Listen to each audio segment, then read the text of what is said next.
Coronavirus Frontlines, What It's Like to Be a and Why Dr. 2020 Jeffrey Zilberstein, MD, in New York, shares what it's like to be on the front lines running a NICU during the COVID-19 pandemic.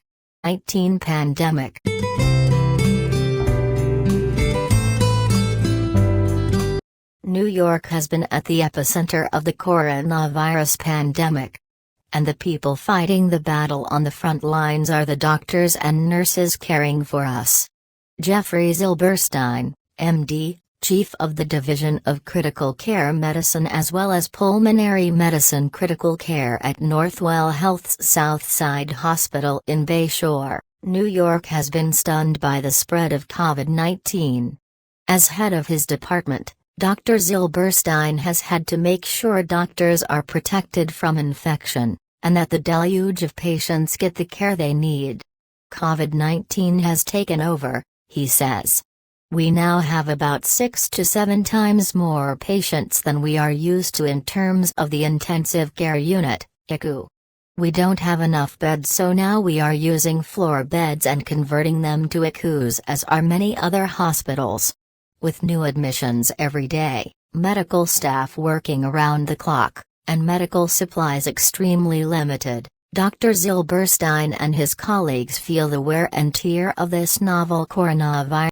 The hours blend together, the demand is non-stop, says Dr. Zilberstein. I am not even sure that I can even tell you my hours. I got in at 5:30 a.m. today. As a director, he pitches in to see ICU patients where and when he can. Running the service is crucial as the hospital doesn't have enough critical care physicians to see all of the COVID-19 patients. Therefore, Dr. Zilberstein needs to make sure that other specialists are up to the task. Critical care physicians are trained to provide care for critically ill patients such as those in the ICU, according to the Society of Critical Care Medicine. Normally I am seeing more patients, but there are so many moving parts that for now, my time is better spent taking care of the people who are taking care of the patients, says Dr. Zilberstein, who's also vice chairman of Pulmonary Medicine and Critical Care. As a medical professional who wears many hats, he is constantly looking for ways to improve the management of patients. I am working on care models to allow cardiologists, internists, thoracic surgeons, and others to help us manage these patients in a way that is standardized. He is implementing telemedicine services in the ICU so that these specialists can see COVID-19 patients and make recommendations about their care. Telemedicine allows doctors to see and assess patients virtually using apps or video conferencing. We are innovating on the fly and trying to create a lot of medical supplies are running out like many healthcare professionals on the front lines of this pandemic. Dr. Zilberstein is reusing his N95 masks, a practice the Centers for Disease Control and Prevention recently okayed. We are being conservative, he says. Everyone is going to run out. Fortunately, Northwell Health has been ahead of the curve, so Dr. Zilberstein and colleagues currently have adequate supplies of gowns and gloves and are disposing of them after each use, he says. However, ventilators may prove to be another story. These are the devices that can help keep severely ill COVID-19 patients alive. Although New York is expecting more, Dr. Zilberstein is concerned that the supply will outweigh demand sooner rather than later. Part of the potential shortfall is due to the nature of the illness in its most severe forms, he says. Normally we place patients on ventilators for 3 to 4 days, then they are extubated, off the ventilator and out of the ICU, Dr. Zilberstein explains. But with COVID-19, he says the patients can be at the hospital for 10 days, still on ventilators and still sick. This disease, more than anything I have seen, requires a long time on the ventilator, he says. As a result, fewer are available. Still, He remains hopeful that many of the COVID-19 patients in the ICU will be discharged in good health.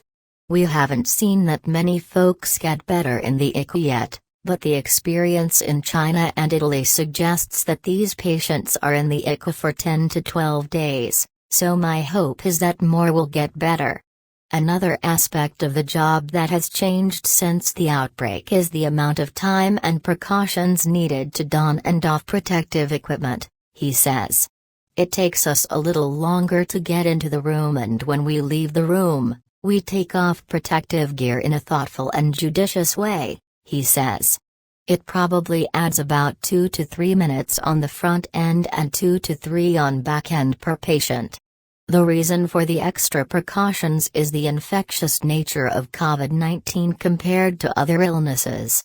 It's so infectious and can be spread by respiratory droplets when an infected person coughs or sneezes and can be airborne, he says. Check out the family life takes a back seat. Unlike many of his colleagues, Dr. Zilberstein didn't come into the hospital this weekend. I was on my phone with the hospital from 5 a.m. to 10 p.m. I am no longer present at the house and a shell of what I once was for my family, he says. Still, he adds that he is lucky to go home. Many of his colleagues are staying at Airbnbs to avoid exposing their family to COVID-19. Dr. Zilberstein says his family is concerned about him and very happy to see him when he comes home. However, he notes, the greeting he gets from his 2 children has changed. I come home, leave my shoes outside, and I don't get hugs, he says. I take a shower and then I get hugs. In the pre-COVID-19 days, his kids would run up and hug him. There are no hugs in the land of COVID until What the public should know. There are a few things Dr. Zilberstein wants the public to know about COVID-19. The vast majority of patients do not get very sick and are asymptomatic or mildly symptomatic, and that's what makes the virus so smart, he says. It doesn't sicken the host, but the host continues to pass it along, which is why being at the grocery store is potentially dangerous. People with no symptoms are continuing to shed and spread the virus. Be on the watch for these 9 coronavirus symptoms. This is not a disease of the elderly, Dr. Zilberstein stresses. We have patients in their 20s to their 90s and the average age is 40s or 50s. Wonder about your risk of infection? Check out the people at the highest risk from coronavirus. Dr. Zilberstein also wants to applaud the public and the outpouring of support for healthcare workers on the front lines. He and his staff are incredibly grateful for food and other donations from the public. The food is really, really nice, and it feels great in the hospital to know that the community is behind us, he says. Instead of donating homemade masks, however, he suggests making donations toward the purchase of protective gear like masks, gloves, and gowns. We need to protect doctors, nurses, respiratory therapists, and other healthcare workers, not because they are more important, but because without them, there are fewer people taking care of patients, Dr. Zilberstein says. We are the only business that doesn't want more business,